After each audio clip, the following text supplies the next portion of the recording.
நீங்கள் பார்த்து கொண்டிருப்பது உங்கள் ரேமா டிவி. இது சத்தியத்திற்கு சாட்சி.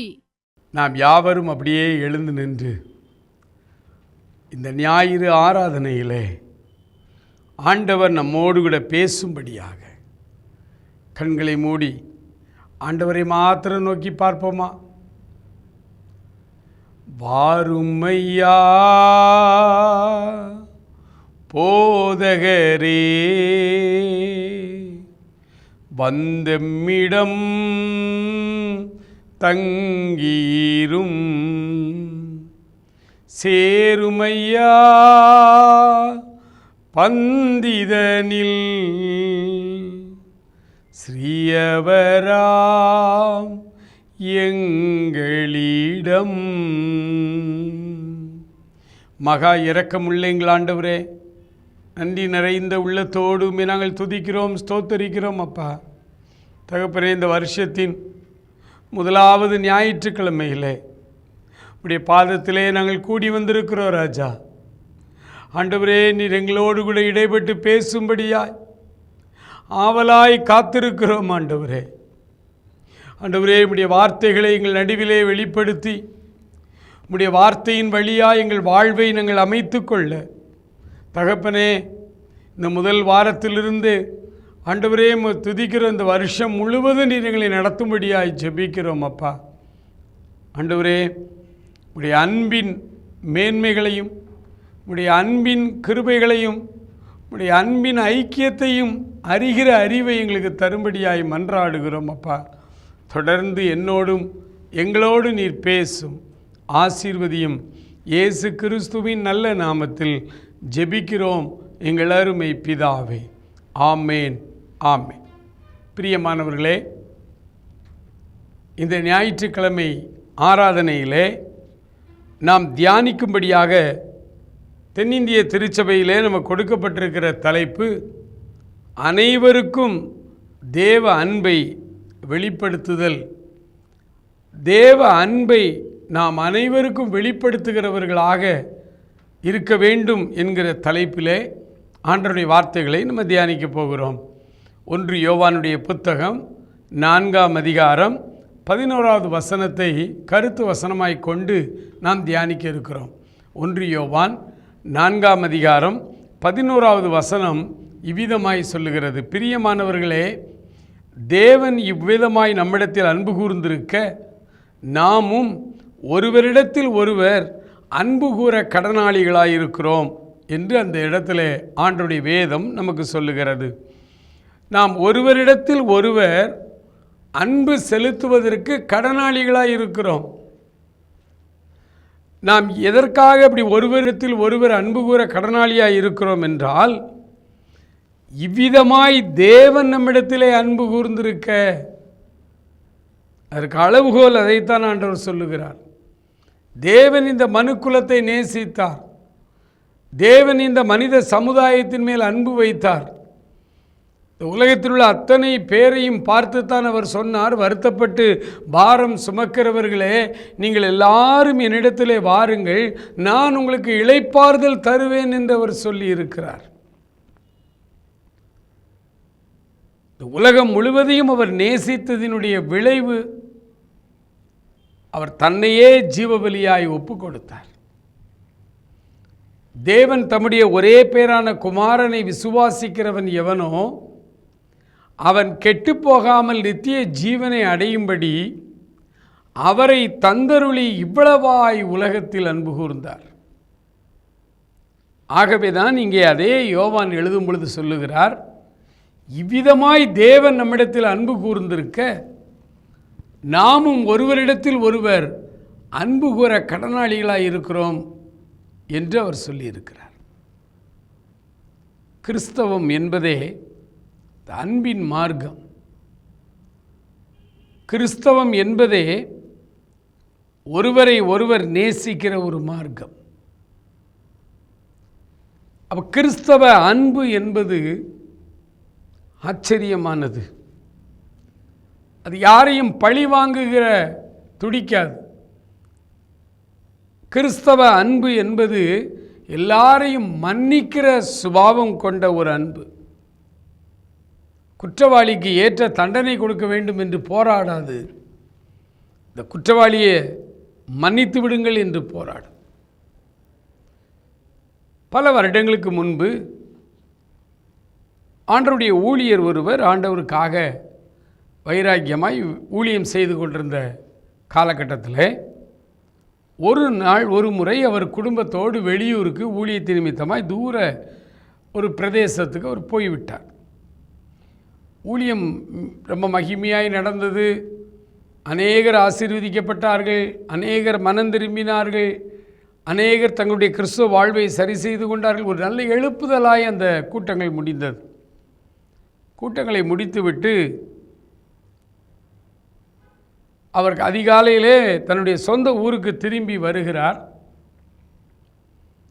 வீட்டுக்கு முன்னால் வந்து நிற்கிறார். நின்று பார்க்கிறார், வீடெல்லாம் உடைந்து கதவுகளெல்லாம் உடைக்கப்பட்டு வீடே திறந்து கிடக்கிறது.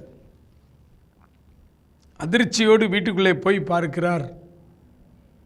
வீட்டில் இருந்த பொருட்கள் எல்லாம் திருடு போயிருக்கிறது.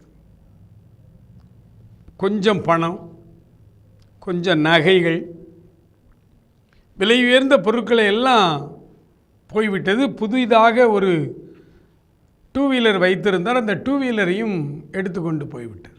எல்லாம் கொள்ளையடிக்கப்பட்டது போல.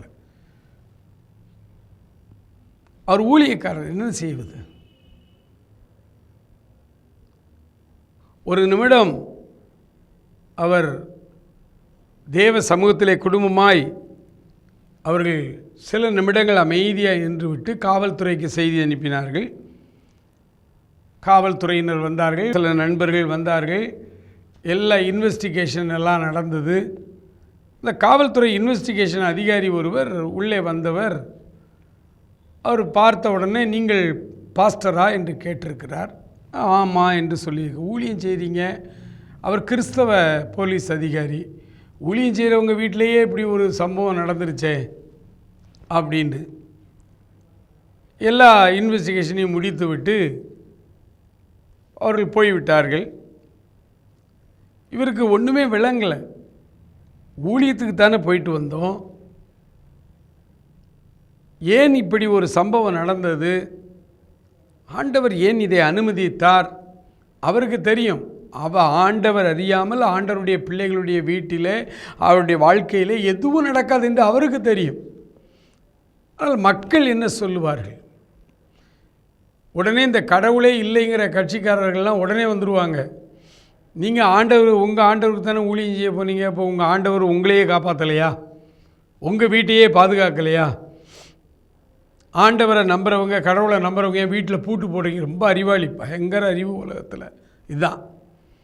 வீட்டில் பூட்டு போடுற எல்லாருமே கடவுளை நம்பாதவங்க தான். கடவுளை நம்புகிறவங்க திறந்து போட்டு போக வேண்டியது தானே. ரொம்ப அறிவாளியாக பேசுகிறோன்ட்டு பேசுவாங்க. இந்த ஊழியருக்கு ஒன்றும் ஓடலை. சரியாய் ஒரு 4-5 நாட்களிலே இந்த திருடனை காவல்துறையினர் பிடித்து விட்டார்கள். கைது செய்து சிறைச்சாலையிலே அடைத்து விட்டார்கள். இந்த ஊழியக்காரருக்கு மிக வேண்டிய ஒரு நண்பர் சிறைத்துறையிலே உள்ளே காவலராய் வேலை பார்க்கிறார். அவருக்கு கடும் கோபம். நம்ம பிரதர் வீட்டில் இப்படி ஒரு காரியம் நடந்துருச்சே அப்படின்ட்டு அவர் கைதிகளை இந்த மாதிரி திருட்டு குற்றஞ்சாட்டப்பட்டு வந்த கைதிகளை அடிக்க ஆரம்பிச்சிட்டார். இந்த ஊழியக்காரர் மேலே உள்ள அன்பில் ஒரு நாள் இந்த ஊழியக்கார்ட்ட அவர் பேசிகிட்டு இருக்கும்போது, இப்போ எனக்கெல்லாம் ரொம்ப இந்த திருட்டு கேஸில் வர்றவனெல்லாம் அடி போட்டு சாத்திடுறேன் உள்ளே வச்சு அப்படின்னு. இப்போ இந்த ஊழியக்காரர் சொன்னார், அடிக்காதீங்க, வேணாம், அவன் என்ன சூழ்நிலையில் திருடுனான்னு தெரியாது. அது குறிப்பாக என்னுடைய வீட்டில் திருடி பிடிபட்ட அந்த திருடனை நீங்கள் ஒன்றும் செய்யாதீங்கன்னு அவர் சொன்னாராம். அந்த காவலர் சொல்லுகிறார், தான் வீட்டில் திருடனை கூட அடிக்காதீங்கன்னு சொல்கிறாங்க ஐயா. இதுதான் கிறிஸ்தவ அன்பு, இதுதான் கிறிஸ்தவ அன்பு.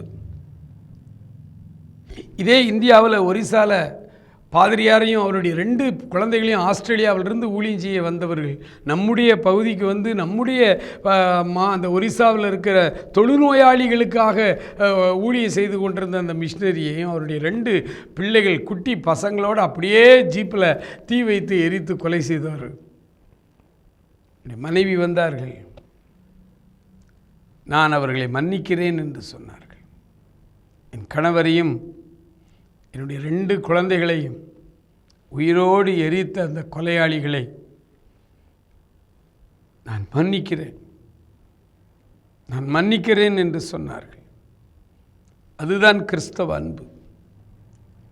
ஆண்டவர் முந்தி நம்மை சிநேகித்திருக்கிறபடியினாலே நாம் அவருடைய அன்பை நாம் வெளிப்படுத்துகிறவர்களாக வாழ வேண்டும் என்று அவர் விரும்புகிறார். அன்பை நாம் வெளிப்படுத்துகிறவர்களாக இருக்க வேண்டும். நாமும் ஒருவரிடத்தில் ஒருவர் அன்பு கூற கடனாளிகளாக இருக்கிறோம். இந்த கடன் நமக்கு இருக்கக்கூடாது. இந்த மாதிரியான கடனாளியாக நம்ம இருந்துடக்கூடாது. அதாவது அன்பு செலுத்தாமல் இருக்கக்கூடாது. நாம் அன்பு செலுத்த வேண்டும். ஆனால் கிறிஸ்தவ மார்க்கத்தில் இந்த அன்பு செலுத்துதல் என்பது பல நேரங்களிலே தவறாய் புரிந்து கொள்ளப்படுகிறது. அன்பு செலுத்துவது என்றால் என்ன? தவறாய் புரிந்து கொள்ளப்படுகிறது. ஒரு குடிகாரன் இருக்கிறான், அவன் வந்து காசு கேட்குறான். யார்கிட்ட? ஒரு ஊழியக்காரர்கிட்ட. ஊழியக்காரர் பார்க்குறாரு, இவன்ட்டு இப்போ 100 ரூபா கொடுத்தான்னா இவன் போய் குடிப்பான். ஏன்னா அவன் அதுக்கு தான் கேட்குறான். அப்போ இந்த ஊழியக்காரர் தர முடியாது அப்படின்றார். ஏன்னா என் கையில் இருப்பது, நான் சம்பாதிக்கலை, ஒன்றும் செய்யலை, வேலை செய்யலை. எனக்கு கையில் இருக்கிற எல்லா வருமானம், என்னுடைய காசுகள் எல்லாமே மக்கள் எனக்கு காணிக்கையை கொடுத்த காசு தான் நான் செலவழிச்சுக்கிட்டு இருக்கிறேன். அதுலேருந்து இப்போ உனக்கு 100 ரூபா கொடுத்தா நீ டாஸ்மாகில் போய் சாராயம் குடிப்ப, உனக்கு தர முடியாது அப்படின்றார். இதை மனதில் வச்சுட்டு உனக்கு தர முடியாது அப்படின்னு சொல்கிறார். அந்த குடிகாரன் போய் சொல்கிறான், மேடையாக பிரசங்கம் பண்ணுறாரியா, அன்பு செலுத்தணுங்கிறாரு. ஒரு 100 ரூபா கேட்டால் தர மாட்டார். அவரே அன்பு செலுத்த மாட்டேங்கிறார். இப்போ அன்பு செலுத்துதல் என்றால் என்ன என்பதில் நிறைய உதவி செய்வது மட்டும்தான் அன்பு செலுத்துவது என்று. உதவி செய்யணும், உதவி செய்வது அன்பு, அது நான் இல்லைன்னு சொல்லலை. ஆனால் இந்த அன்பு கூற கடனாளியாக இருக்கிறோம் என்கிற வார்த்தைகளை நாம் முதலாவது மிகச் சரியாய் புரிந்து கொள்ள வேண்டும்.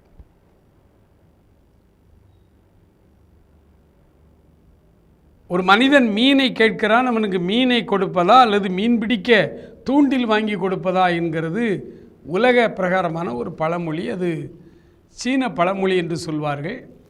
அதில் நிறைந்த உண்மையும் இருக்கிறது.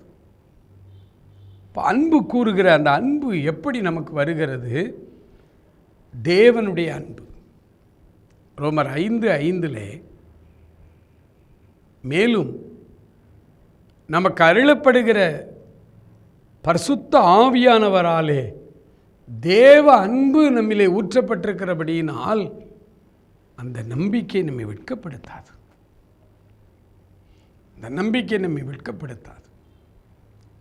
அப்போ தேவனுடைய அன்பு ஒரு மனிதனுக்குள்ளே இறங்கி வரும் பொழுது, தேவன் இந்த உலகத்தின் மக்களை எப்படி அன்பு செலுத்தினாரோ அதே போல அன்பு செலுத்துகிற ஒரு காரியம் நம்முடைய உள்ளங்களிலே வரும்.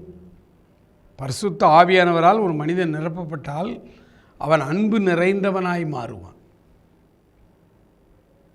அது என்ன அன்பு? தெய்வீக அன்பு. அந்த அன்பு முதலாவது அதை பெற்றுக்கொண்ட மனிதனை சரி செய்யும். தேவ அன்பு என்ன செய்யும்னா நமக்குள்ளே சில மாற்றங்களை உருவாக்கும். என்ன மாற்றங்களை உருவாக்கும்? சத்துருக்களை சிநேகிக்க சொல்லும், சபிக்கிறவர்களை ஆசீர்வதிக்க சொல்லும், தனக்கு எதிராய் தன்னை துன்பப்படுத்துகிறவர்களுக்காய் ஜெபம் பண்ண சொல்லும், அவர்களுக்கு நன்மை செய்ய சொல்லும். இது நமக்குள்ளே நடைபெறும் மாற்றம். அன்பு நமக்குள்ளே உருவாகும்.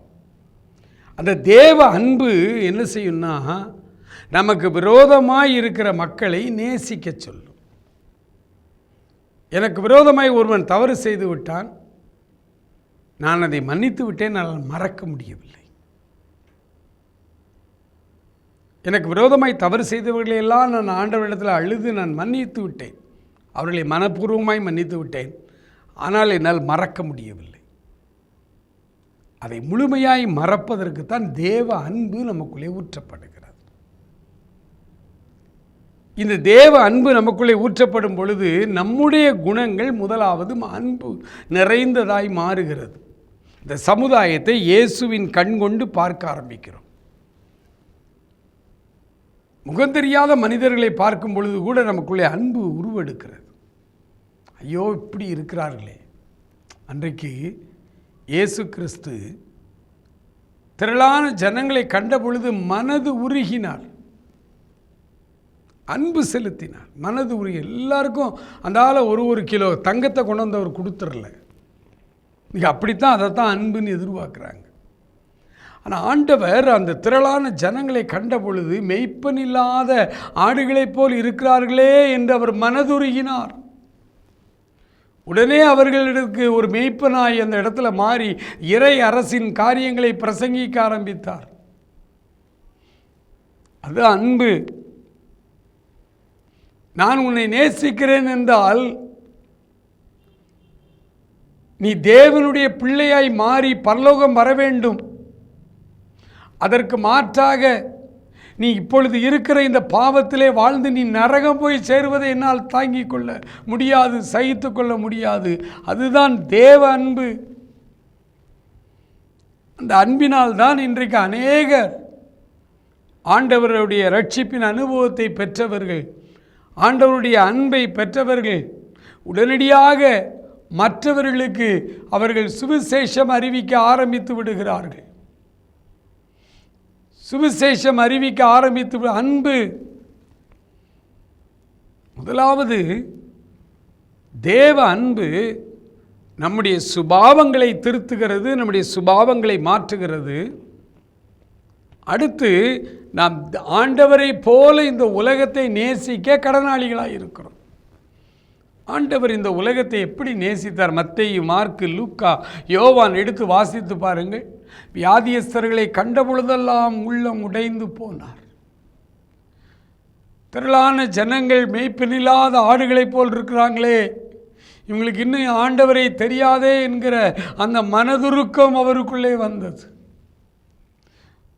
இன்றைக்கும் ஒரு மனிதன் அல்லது ஒரு ஆண் அல்லது ஒரு பெண் யாராக இருந்தாலும் சரி, நீங்கள் மெய்யாகவே ஆண்டவருடைய ரட்சிப்பின் அனுபவத்தை பெற்றவர்களாய் இருப்பீர்களானால், ஆவியானவருடைய அபிஷேகத்தையும் நீங்கள் பெற்றவர்களாய் இருப்பீர்களானால், நீங்கள் ரோட்டில் போகும்பொழுதும் வரும்பொழுதும் ஆண்டவரை அறியாத ஜனங்கள் அவர்களை பார்க்கும் பொழுது உள்ளம் உடைந்து போக வேண்டும். ஒரு பஸ்ஸில் போகிறோம், கூட்ட நெரிசலாக இருக்குது, ஏறி இருக்கிறோம். நீ உண்மையிலேயே தேவனுடைய பிள்ளையாக இருப்பாயானால் கூட்டம் நிறைந்த அந்த பஸ்ஸில் ஏறி செல்லும் பொழுதே உன் உள்ள ஆண்டவரே, இந்த பஸ்ஸில் எத்தனை பேர் ஆண்டவரே உண்மை ஏற்றுக்கொண்டவர்கள் இருப்பார்கள், இந்த பஸ்ஸில் எத்தனை பேர் ஆண்டவரே உண்மை ஏற்றுக்கொள்ளாதவர்கள் இருப்பார்கள், ரட்சிப்பின் அனுபவத்தை பெறாதவர்கள் எத்தனை பேர் இந்த பஸ்ஸில் இருப்பாங்க தெரியலையே, இவங்களுக்கெல்லாம் யார் சுவிசேஷம் சொல்லுவா, இவங்களுக்கெல்லாம் யார் ஆண்டவருடைய அன்பை சொல்லுவார்கள் என்கிற ஒரு ஏக்கமும் ஒரு தாகமும் ஒரு அழுகையும் கண்ணீரும் உள்ளே வருகிறதானால், என் சகோதரா சகோதரி, நீ ரட்சிக்கப்பட்டிருக்கிறாய் என்று பொருள், நீ ஆண்டவருடைய அன்பினால் நிரப்பப்பட்டிருக்கிறாய் என்று பொருள். தேவ அன்பினால் நிரப்பப்பட்ட ஒவ்வொரு மனிதனும் மனுஷியும் இந்த சமுதாயத்தில் ஜனங்களை பார்க்கும் பொழுதெல்லாம் இதே போன்ற ஒரு வேதனை நம்மை பற்றி பிடிக்கணும். செய்தித்தாளிலே காலையிலே எழுந்து பார்க்கிறோம், குடும்பமாய் கடன் தொல்லையினாலே அல்லது ஏதோ பிரச்சனையில் குடும்பமாய் சிலர் தற்கொலை செய்து கொண்டால், அல்லது ஒரு இளம்பெண் தற்கொலை செய்து கொண்டால், அல்லது ஒரு வாலிபன் அல்லது ஒரு காவல் அதிகாரி, இந்த எல்லா மட்டத்திலையும் வேலை செய்கிறவங்களும் திடீர்னு தூக்கு போட்டு செத்து போகிறாங்க. ஏன்னு தெரில. நடிப்பில் உச்சத்தில் இருக்கிறவங்க கோடி கோடியாக சம்பாதிச்சு வச்சுருக்கிறான், அவனு தற்கொலை செய்துக்கலாம். ஏன் தற்கொலை செய்கிறான் யாருக்கும் தெரியல. 1000 காரணங்கள் சொல்கிறாங்க. ஆனால் தற்கொலை செய்து, இந்த தற்கொலை செய்திகளை எல்லாம் தினசரி பேப்பர்களில் நம்ம பார்க்கும் பொழுது, காலையில் நீங்கள் ரட்சிக்கப்பட்ட பிள்ளையாக இருப்பீர்களானால், தேவ அன்பினால் நிரப்பப்பட்டவர்களாக இருப்பீர்களானால், உங்கள் உள்ளம் உடைந்து போகும். அந்த நாள் முழுவதும் அந்த காரியத்துக்காக அல்லது தற்கொலை செய்து கொண்ட அந்த மனிதன் தவிர மற்ற அந்த குடும்பத்தினருக்காக, அல்லது ஏன் ஆண்டவர் இப்படி தற்கொலை செய்ய என்று சொல்லி தேவ சமூகத்தில், ஆண்டவர் இப்படி இனிமேல் யாருமே தற்கொலை செய்யக்கூடாது ஆண்டவர், உன் காலத்துக்கு முன்னே நீ ஏன் சாக வேண்டும் என்று பைபிள் சொல்லுது. பைபிள் தற்கொலையை ஆதரிக்கலை, எந்த காலத்திலும் அது ஆதரிக்காது, எதற்காகவும் அது ஆதரிக்காது. தற்கொலை செய்கிறவர்கள் நரகத்துக்கு செல்லுவார்கள். அவர்கள் யாராக இருந்தாலும், அவர்கள் என்ன நல்ல காரியத்துக்காய் தற்கொலை செய்து கொண்டாலும், தற்கொலை செய்தால் அவர்களுக்கு நரகம்தான்.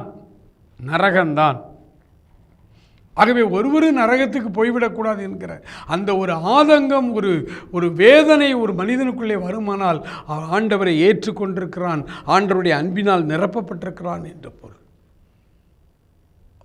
இந்த மக்களின் மேலே ஒருவரிடத்தில் ஒருவர் அன்பு கூற கடனாளியாக இருக்கிறோம் என்றால், அத்தனை பேரும் ஆண்டவருடைய ரட்சிப்பை பெற்றுக்கொள்ள வேண்டும் என்று, ஆண்டவருடைய அன்பை அவர்கள் விளங்கிக் கொள்ள வேண்டும் என்கிற ஒரு பெரிய பாரம் நமக்குள்ளே வரும். ஒரு பெரிய பாரம் நமக்குள்ளே. சென்னையில் பல வருஷத்துக்கு முன்னால் ஒரு மனிதர், ஒரு வாலிபர் ஆண்டவரை ஏற்றுக்கொண்டார். ஒவ்வொரு நாளும் அவர் ஒரு ஆஃபீஸில் வேலை செய்தார். ஜெபத்தோடே காலையில் வேலைக்கு போவார், ஜெபத்தோடே சாயங்காலம் வீட்டுக்கு வருவார். ஒரு நாள் சாயங்காலம் அலுவலகத்தை விட்டு அவர் வீட்டுக்கு நடந்து வருகிற அந்த பிளாட்ஃபார்மில் அப்படியே நடந்து வந்து கொண்டிருக்கிறார். மவுண்ட் ரோடில் வந்து கொண்டிருக்கிறார். அந்த காலங்களில் இவ்வளவு டிராஃபிக் இல்லை. இந்த மவுண்ட் ரோடில் சில பிச்சைக்காரர்கள் அமர்ந்திருக்கிறார்கள், சில தொழுநோயாளிகள் ஆங்காங்கே அமர்ந்திருக்கிறார்கள். அதே அவர்களெல்லாம் பார்த்து கொண்டே போகிறார். இவருக்கு ஏதோ ஒரு நினைவு, ஆனால் அவர் இதையெல்லாம் பார்க்கிறார். போகும்பொழுது கொஞ்சம் தூரம் தள்ளி ஒரு பெண், பைத்தியம், அதாவது மனநிலை சரியில்லாத ஒரு பெண், கந்தல் துணிகளோடு, ஒரு மாதிரி கிழிந்த துணிகளோடு ஒரு மாதிரி அவள் அங்கே நின்று ஏதோ பேசிக்கொண்டிருக்கிறார். அதையும் அவர் பார்த்து விட்டு அப்படியே வீட்டுக்கு போயிட்டார். இரவு சாப்பிட்ற நேரம் வரும்பொழுது அவர்களால் சாப்பிட முடியல. மனைவிட்ட சொல்கிறார், இன்னைக்கு எனக்கு சாப்பாடு வேண்டாம், நான் ஜெபம் பண்ண போகிறேன்னு சொல்லி ஜெபத்தில் போய் உட்கார்ந்து விட்டார். அவரால் இன்றைக்கி சாப்பிட முடியல. ஜெபத்தில் உட்கார்ந்தா இந்த சாயங்காலம் இவர் கண்ட அந்த காட்சிகள் வருது. ஆண்டவரே, 2000 வருஷத்துக்கு முன்னால் நீங்கள் இப்போ நான் சாயங்காலம் வந்த மாதிரி நீங்கள் பிளாட்ஃபார்மில் அப்படி நடந்து வந்தீங்கன்னா, இந்த வியாதியஸ்தர்களெல்லாம் பார்க்கும் பொழுது நான் ஒன்றும் பண்ணாமல் அப்படியே வந்துட்டேன். நீங்கள் அப்படி வந்திருப்பீங்களா? இல்லையே. அந்த தொழுநோயாளியை குணமாக்கியிருப்பீங்களா? அந்த மனநிலை பாதிக்கப்பட்ட அந்த சகோதரி கிழிந்த ஆடையோடு, அவள் மனநிலை சரியில்லாமல் நின்று தன்னுடைய நிலைமை என்ன என்று கூட தெரியாமல் நின்று புலம்பிக் கொண்டிருக்கிறாள். அவள் அப்படியே விட்டுட்டு வந்திருப்பீங்களா? சுகமாக்கியிருப்பீங்களா? ஆண்டவர், இந்த வழி எங்கும் இருக்கிற எல்லா பிச்சைக்காரர்களையும் சுகமாக்கியிருப்பீங்கள். ஏன்னா பைபிளில் மத்தேயு 8 பார்க்குறோம், அஸ்தமனமான பொழுது அசுத்தாவி பிடித்திருந்த அநேகரை அவரிடத்திலே கொண்டு வந்தார்கள். அவர் அவர்களை எல்லாரையும் குணமாக்கி அனுப்பினார். அதில் வியாதியஸ்தர்கள் அத்தனை பேரையும் சுகமாக்கி அனுப்பினார். அன்பு அவர் அந்த ஊழியக்காரருடைய உள்ளத்தை நெருக்க ஆரம்பித்தது. அவர் ஆண்டவர்கிட்ட சொன்னார், ஆண்டவரே, 2000 வருஷங்களுக்கு முன்பாக நீர் எப்படி மனதுருக்கத்தோடு அன்பு நிறைந்த உள்ளத்தோடு இந்த வியாதியஸ்தர்களை தொட்டீர். நீர் தொட்ட மாத்திரத்தில் இந்த வியாதிகள் எல்லாம் குணமானது. அதே போன்ற ஒரு அன்பை, அதே போன்ற ஒரு மனதுருக்கத்தை எனக்கும் தாங்க ஆண்டவரே. நான் போகிற இடங்களிலே, வருகிற இடங்களில் இப்படிப்பட்ட வியாதியஸ்தர்கள் எனக்கு முன்னால் இருக்கக்கூடாது. அவர்கள் அத்தனை பேரும் சுகமாக வேண்டும் ஆண்டவரே. என்னை அப்படிப்பட்ட அன்புள்ள மனிதனாய், மனதுருக்கமுள்ள மனிதனாய் மாற்றும் ஆண்டவரே என்று சொல்லி கதறினார்.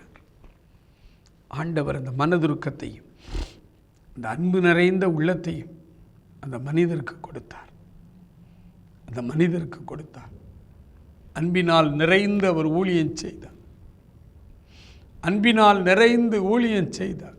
ஆண்டவர் இன்றைக்கு ஞாயிற்றுக்கிழமை வருடத்தின் முதல் சர்வீஸில், ஆராதனையில் ஆண்டவர் உங்களையும் என்னையும் பார்த்து கொண்டிருக்கிறார். என் மகனே, என் மகளே, நான் அன்பு கூர்ந்தது போல, நான் உன்னை நேசித்தது போல நீ உன் அயலானை நேசிக்க வேண்டும் என்கிற இந்த கட்டளைகளுக்குள் எல்லா தீர்க்க தரிசனங்களும், எல்லா நியாயப்பிரமாணமும் அடங்கியிருக்கிறபடியினால் ஒருவரில் ஒருவர் நீங்கள் அன்பு கூற கடனாளிகளாக இருக்கிறீர்கள்.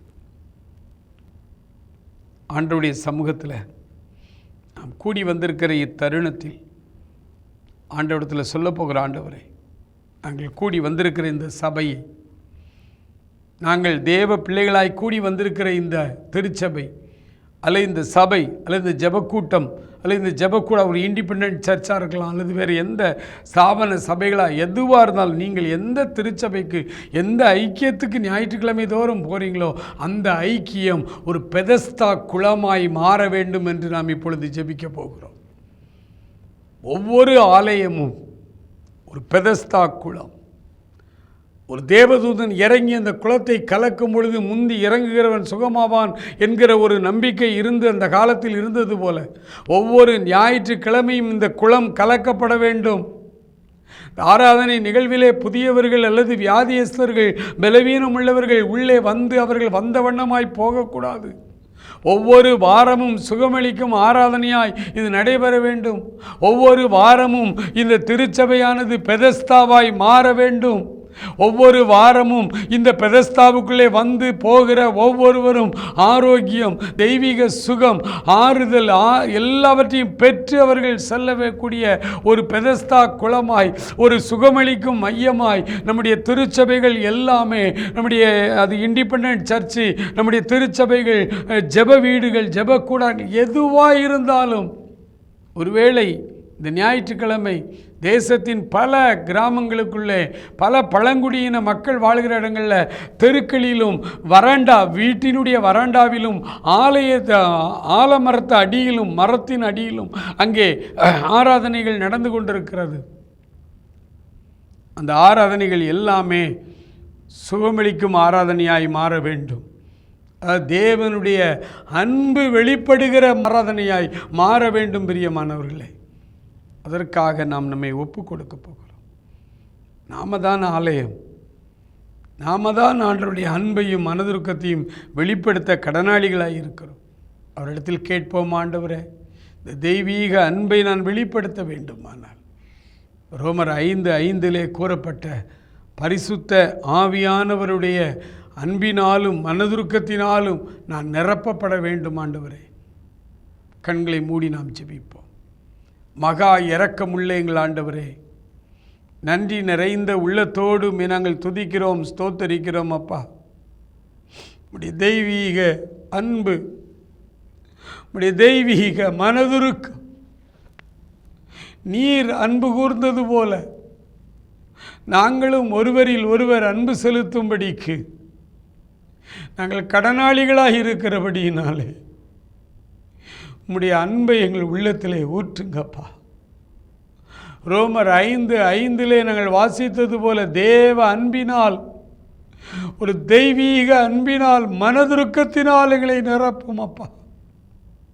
மக்களை பார்க்கும் பொழுதெல்லாம் நீங்கள் எப்படி மனதுருக்கத்தோடு இந்த மக்களை பார்த்து மனது உருகினீர்களோ அதே போல் நாங்களும் இந்த மக்களை பார்த்து மனது உருகுகிறவர்களாய் ஆண்டவரே எங்கள் ஒவ்வொருவரையும் மாற்றும் ஆண்டவரே. ஹல்லேலூயா, ஹல்லேலூயா, ஹல்லேலூயா. உம்முடைய தெய்வீக வல்லமைக்கு நேராய் ஆண்டவரே உம்முடைய மக்களை ஒப்பு கொடுத்து ஜெபிக்கிறோம். ஹல்லேலூயா, ஹல்லேலூயா, ஹல்லேலூயா. நன்றி ஆவியானவரே, நன்றி ஆவியானவரே.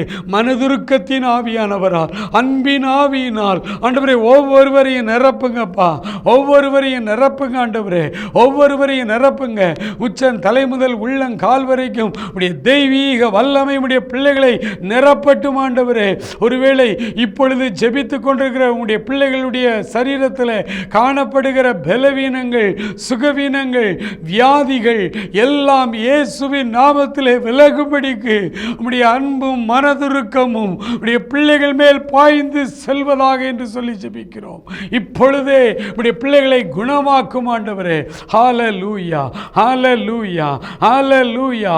எங்கள் ஆலயம், எங்கள் திருச்சபை, எங்கள் ஐக்கியம், எங்கள் ஜெப வீடு, எங்களுடைய சபை இயேசு கிறிஸ்துவின் நாமத்தினாலே ஆண்டவரே சுகமளிக்கும் தெய்வீக ஸ்தலமாய் மாறட்டும் ஆண்டவரே. பெதஸ்தா குளமாய் மாறட்டும் ஆண்டவரே. ஒவ்வொரு ஞாயிற்றுக்கிழமையும் தேவ தூதர்கள் சபையில் இறங்கி வந்து ஆண்டவரே இந்த குளத்தை கலக்கும் பொழுது ஆண்டவரே சபைக்கு வந்து அத்தனை பேரும் முகமாகி செல்லும்படி உம்முடைய அன்பும் மனதுருக்கமும் இப்பொழுது வெளிப்படட்டும். எங்கள் ஆலய ஆராதனைகளிலே வெளிப்படட்டும். உடைய தெய்வீக அன்பு ஆண்டவரே ஒவ்வொருவரையும் நிரப்பட்டும் என்று சொல்லி இப்பொழுது ஜெபிக்கிறோம். கர்த்தர் பெரிய காரியங்களை செய்யும். ஆசீர்வதியும். இயேசு கிறிஸ்துவின் நல்ல நாமத்தில் ஜெபிக்கிறோம் எங்கள் அருமை பிதாவே. ஆமேன், ஆமேன்.